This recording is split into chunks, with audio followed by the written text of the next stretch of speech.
बघा सुंदर फॅब्रिक आहे, अगदी उबदार आरामदायक फॅब्रिक आहे. लिलन कॉटन फॅब्रिक आहे. सुंदर कलेक्शन आहे आणि कलर तर अगदी सुंदर सुंदर आहे. पर्पल कलर,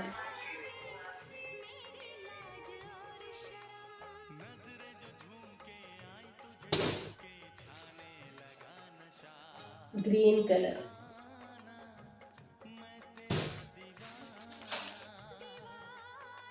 मरून कलर,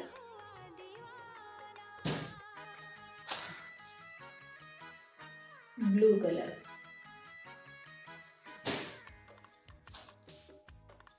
पेट्रोल ब्लू कलर आणि हा आहे आपला मेहंदी कलर.